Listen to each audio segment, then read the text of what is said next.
আজ বাংলাদেশ নিয়ে বলতে গেলে অনেকগুলো প্রশ্ন উঠে আসে। বাংলাদেশের এই অন্তর্দ্বন্দ্বের কারণ কি, যেটা কিনা দ্বিতীয় স্বাধীনতা বলে আক্ষেপ করছে অনেকে? বাংলাদেশের এই বিক্ষোভ কি কারণে প্রধানমন্ত্রী ক্ষমতাচ্যুত হয়েছে? এই নতুন বাংলাদেশের নিয়ে অনেকগুলোই প্রশ্ন। ডক্টর ইউনূসের বাংলা শাসন কি ভারতকে চিন্তা বাড়াতে থাকবে? Will Yunus restore the Bangladesh economy?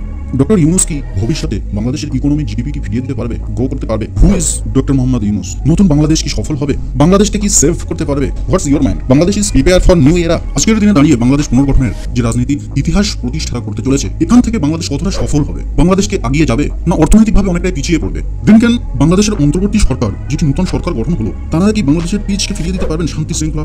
এবং এই দেশের সামনের চ্যালেঞ্জগুলো কি কি, এই সম্পর্কিত বিভিন্ন প্রশ্ন আজকে উঠে আসবে। সেগুলিকে অ্যানালাইজ করব এবং ভিডিওর শেষে বাংলাদেশের সিভিল ওয়ার থেকে আজকে আমাদের শিক্ষণীয় বিষয়গুলি কি কি, সেগুলিকে সকলে রিয়ালাইজ করব।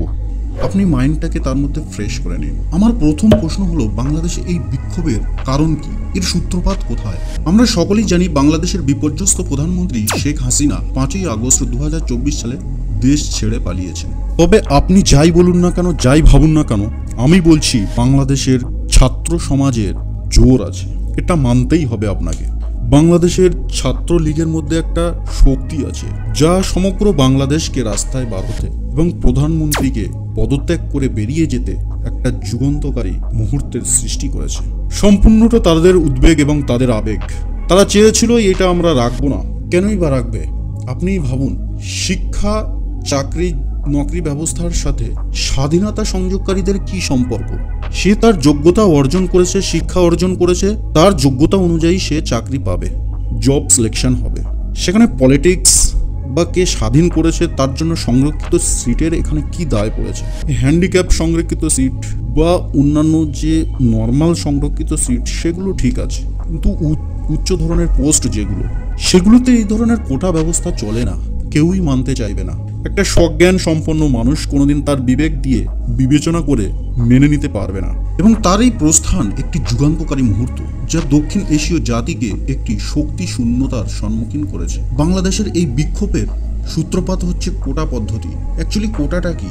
সর্বমোট 56% সরকারি পদ যা বিভিন্ন গোষ্ঠীর জন্য সংরক্ষিত করে রাখে, যার মধ্যে 30% শুধু মুক্তিযোদ্ধা বংশধরদের জন্য, যারা 1971 সালে স্বাধীনতা যুদ্ধে লড়াই করেছিল। আর এই কোটা পদ্ধতি দেশের বৃহৎ যুবক জনগোষ্ঠীর উচ্চ লোভনীয় একটি সার্ভিস, যেটা কি সিভিল সার্ভিস, যার মধ্যে অনেকেই বেকার পড়ে আছে। এই ইস্যুতে পূর্বের ছাত্ররা সংঘবদ্ধভাবে প্রচণ্ড চাপের মুখে ফেলে দেয় হাসিনাকে।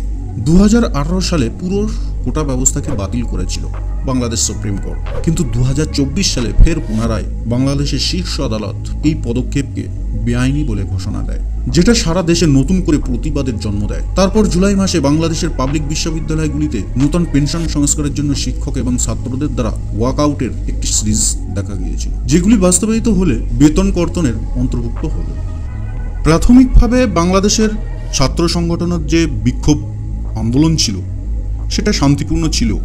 শান্তিপূর্ণ থাকা সত্ত্বেও শেখ হাসিনার একটি উস্কানিমূলক বার্তা, যেটা ছাত্রদেরকে উত্তেজনা সৃষ্টি করেছিল, যেখানে বলেছিল রাজাকার, ছাত্রদেরকে রাজাকার বলা হয়েছিল, যেটা বাংলাদেশের স্বাধীনতা যুদ্ধের পাকিস্তানপন্থী সহযোগকারীদেরকে চিহ্নিত করার জন্য ব্যবহৃত একটি শব্দ ছিল। আর এই শব্দটি বাংলাদেশের ছাত্রলীগকে আওয়ামী লীগের সশস্ত্র শাখা পুলিশের সমর্থনে আওয়ামী লীগের সঙ্গে একটা ব্যাপক বিক্ষোভের সৃষ্টি করে। সর্বপ্রথম নিহতদের মধ্যে একজনের একটি ভিডিও আবু সাইদ নামে একজন বিশ্ববিদ্যালয়ের ছাত্র অনলাইনে প্রচলিত হওয়ার পরে এই বিক্ষোভ আরও হিংসামূলক হয়ে দাঁড়ায়, যা পুলিশ এবং সশস্ত্র গোষ্ঠীগুলির দ্বারা আরও সহিংস দমনপীড়নে শুরু হয়। অনুমান করা হয় যে 266 জন, বেশিরভাগই ছাত্র এবং 32 জন শিশু সহ বিক্ষোভে নিহত হয়েছে। আর এরই মধ্যে সরকার স্কুল, বিশ্ববিদ্যালয় এবং কারফিউ জারি করে বিভিন্ন রকম ইন্টারনেট সংযোগ ব্যবস্থা, টেলি সংযোগ ব্যবস্থা বন্ধ করে দিয়েছিল এবং অন্যদিকে ছাত্র নেতাদেরকে গ্রেপ্তার করতে থাকে, দাবির তালিকা প্রত্যাহার করাতে বাধ্য করায়। বিভিন্ন কারণে সম্পূর্ণ অসহযোগ আন্দোলনের ঘোষণা শুরু করে শেখ হাসিনার বিরুদ্ধে সেখানকার ছাত্রলীগ। আর সেখান থেকেই রাজনৈতিক অস্থিরতার সৃষ্টি হয়। এখানেই দাঁড়িয়ে বিভিন্ন রকম প্রশ্ন উঠে আসে। The main causes of Bangladesh civil war, এটাই হচ্ছে বাংলাদেশের অন্তর্দ্বন্দ্বের প্রধান কারণ ছিল। তবে আমার আপনার কি মনে হয় সেটা নিয়ে অ্যানালাইজ পরে করব। বর্তমানে বাংলাদেশের অন্তর্জাল থেকে বেরিয়ে এসে ছাত্র সংগঠন সব দিক দিয়ে সাহায্য করে ডক্টর ইউনূস বাংলাদেশের শাসনভার দায়িত্ব নিচ্ছেন। এই যে নূতন বাংলাদেশ, এই নূতন বাংলাদেশের নিয়ে অনেকগুলোই প্রশ্ন। ডক্টর ইউনূসের বাংলার শাসন কি ভারতকে চিন্তা বাড়াতে থাকবে? Will Yunus restore the Bangladesh economy? Doctor Yunus কি ভবিষ্যতে বাংলাদেশের ইকোনমি জিডিপি কি ফিরিয়ে দিতে পারবে, গ্রো করতে পারবে? Who is doctor Mohammad Yunus? নতুন বাংলাদেশ কি সফল হবে? বাংলাদেশকে কি সেভ করতে পারবে? What's your mind? Bangladesh is prepare for new এরা। আজকের দিনে দাঁড়িয়ে বাংলাদেশ পুনর্গঠনের যে রাজনীতির ইতিহাস প্রতিষ্ঠাতা করতে চলেছে, এখান থেকে বাংলাদেশ কতটা সফল হবে? বাংলাদেশ কি আগিয়ে যাবে, না অর্থনৈতিকভাবে অনেকটাই পিছিয়ে পড়বে? দেন ক্যান বাংলাদেশের অন্তর্বর্তী সরকার, যেটি নূতন সরকার গঠন হলো, তারা কি বাংলাদেশের পিচকে ফিরিয়ে দিতে পারবেন, শান্তি শৃঙ্খলা ফিরিয়ে দিতে পারবেন? Nobel winner and chief adviser doctor Mohammad Yunus, এই যে বাংলাদেশের অন্তর্দ্বন্দ্ব, বাংলাদেশের সিভিল ওয়ার, এখান থেকে বাংলাদেশের ইকোনমিকে কতদূর আগিয়ে নিয়ে যেতে পারবে?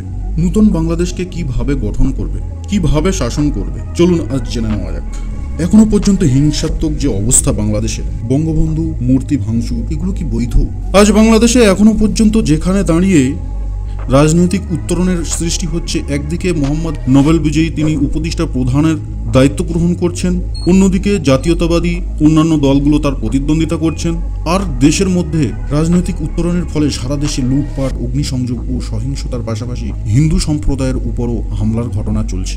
বাংলাদেশের ছাত্রলীগের সশস্ত্র শাখাগুলিকে বেশিরভাগ সহিংসতার জন্য দায়ী করা হচ্ছে, কিন্তু অ্যাকচুয়ালি ছাত্রলীগ যে আন্দোলনটা শুরু করেছে আর এই যে সহিংসতা, এটার জন্য আমার তো মনে হয় না যে ছাত্রলীগ দায়ী থাকবে। কারণ একটা আন্দোলন যখন শুরু হয়, তার মধ্যে সারা দেশ যেখানে ঝাঁপিয়ে পড়েছে, সেখানে মার্কাটারই কিছু লোক তো থাকবেই। তো তাদের মধ্যে শিক্ষাগত যোগ্যতা কম থাকে, তাদের মধ্যে বোধ থাকে না, নির্বোধ হয় তারা, যারা হিংসাত্মকমূলক কাজগুলো করে থাকে, ভট টেম্পারি যেটাকে বলা হয়। তার মধ্যেও কিছু গুজব এবং বিভ্রান্তিমূলক প্রচারণার সৃষ্টিও হচ্ছে বাংলাদেশে। প্রতিবেশী দেশ হয়ে আমরা ভারতবর্ষ অস্থিতিশীলতার মধ্যে পড়ে যাচ্ছি। বাংলাদেশের পরিস্থিতি নিয়ে আমাদেরও হালকা চিন্তা থাকে, কারণ আমাদের প্রতিবেশী দেশ।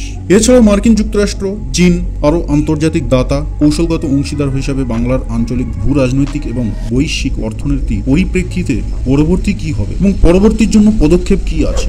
আশা করে তিনি অবশ্যই পদক্ষেপ গ্রহণ করবেন এবং প্রত্যেকটি পদক্ষেপই তাঁর থাকবে শৃঙ্খলাবদ্ধ, কারণ তিনি একজন বিশ্বজয়ী বিশ্লেষক। তিনি অবশ্যই প্রত্যেকটা পদক্ষেপ কিভাবে নিতে হয় তিনি জানেন। তিনি একজন নোবেল জয়ী। তাঁর সম্পর্কে যতই বলা হয় ততই কম। এখন বাংলাদেশের নূতন স্থাপনার ভিত্তিতে সকল প্রশ্নের উত্তর এবং সকল প্রশ্নের মূলেই ডক্টর ইউনূস, তাঁর উপরেই ডিপেন্ডেন্ট হচ্ছে বাংলাদেশ। এই বিশ্বের ইতিহাসে কালজয়ী পুরস্কার 3টি, আর এই 3টি পুরস্কার পেয়েছেন এমন ব্যক্তি খুবই কম। এমন ব্যক্তি পুরো বিশ্বে আছে 12 জন, তার মধ্যে মোহাম্মদ ইউনূস একজন। এই ইতিহাসের কালজয়ী 3টি পুরস্কার হলো নোবেল পুরস্কার এবং আমেরিকার প্রেসিডেন্সিয়াল অ্যাওয়ার্ড এবং মার্কিন কংগ্রেশনাল অ্যাওয়ার্ড। এই 3টি তিনি পেয়েছেন। প্রফেসর ইউনূসের আরেকটি পরিচয় হলো তিনি নোবেল লরিয়েট। তাকে নোবেল লরিয়েট নামেও চেনেন সবাই। বর্তমান বিশ্বের সবচেয়ে বড় তারকার মধ্যে একজন হলেন মেসি। তিনি আক্রোশভাবে লাইন দিয়ে দাঁড়িয়েছিলেন এই ইউনূসের সঙ্গে ছবি তোলার জন্য। ধনী দেশগুলো হাজার হাজার কোটি টাকা খরচ করে অলিম্পিকের হোস্ট করতে। অলিম্পিক গেমসের উদ্বোধন অনুষ্ঠানে সবচেয়ে সম্মানিত মেহমান ছিলেন অলিম্পিকের মাশাল বাহক, তিনি হলেন ইউনূস।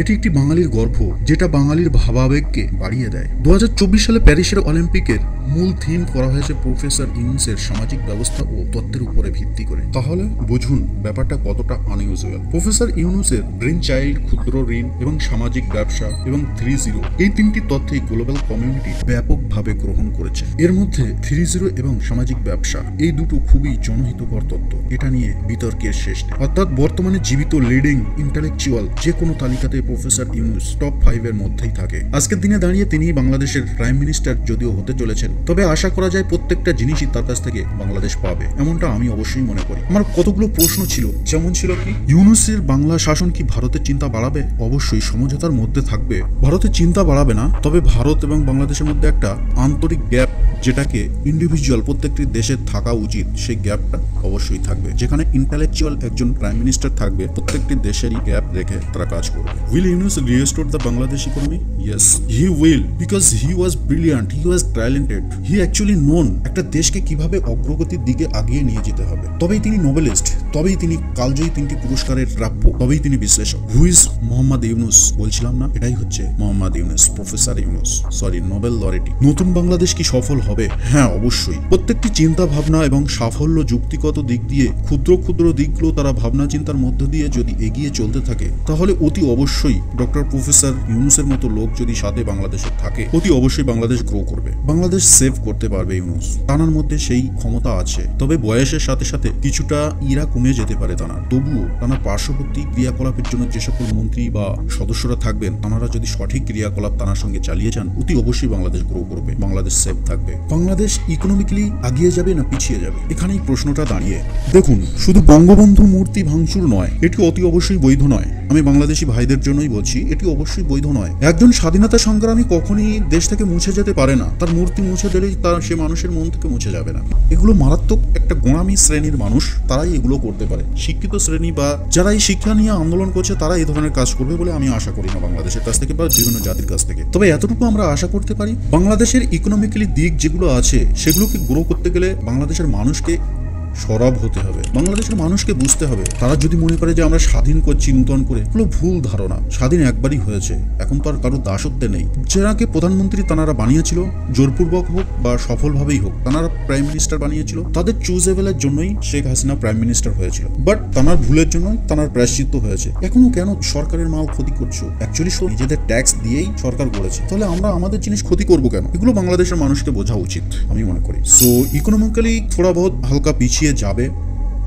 সিস্টেমেটিক্যালি দেশের ব্যবসা আছে, বাণিজ্য আছে, বিদেশের সঙ্গে সুসম্পর্ক আছে, চাইনিজদের সাথে বাংলাদেশের একটা সুসম্পর্ক আছে। বাংলাদেশ কিছুটা হলেও পিছিয়ে যাবে, তবে economically grow sir professor Yunus যদি ঠিকঠাক জায়গায় কমার্শিয়ালি দেশকে বিদেশ নীতির দ্বারা প্রচলিত করতে পারে, তবে বাংলাদেশ ঠিকঠাক জায়গায় থাকবে বা ইকোনমিক্যালি যে গ্যাপটা হয়ে যাবে, সেটা আবার আগামী 5 বছরে তিনি পূরণ করে নিতে পারবেন। একটা জিনিস বাংলাদেশকে দেখে আমাদের শেখা উচিত, দরকার। আমরা ইন্ডিয়ান, আমরা কি ঠিক আছি? আমাদের দেশকে নিয়ে 5টা মিনিট একটু আপনি ভাবুন তো আমার এই ভিডিওটা দেখে। বাংলাদেশের ছাত্র সংগঠন বা যুব সমাজ আজ যেটা করলো, সেটা সারা বিশ্বের ইতিহাসের একটা তরুণ প্রজন্মের কল্পনার ইতিহাস হয়ে থাকবে। আমরা ইন্ডিয়ান, আমাদের মধ্যে সেই ছাত্র সংগঠন কি আছে? নেই। আমরা কি পারবো এরকম একটা সমাজ গঠন করতে? আপনি হয়তো মনে করতে পারেন আমি বিদ্বেষীমূলক কথা বলছি, বাট আপনি একটু ভাবুন তো, একটা জিনিস অতি অবশ্যই যেটা বাংলাদেশকে দেখে ভারতীয় ছাত্র পরিষদ কি এরকম ধরনের সংগঠন তৈরি করতে পারবে? আপনার কি কোনো এক জায়গায় মনে হয় না আমরাও আনএমপ্লয়মেন্টের শিকার হচ্ছি, আনএমপ্লয়মেন্টের পার্সেন্টেজ বাড়ছে আমাদের ভারতে?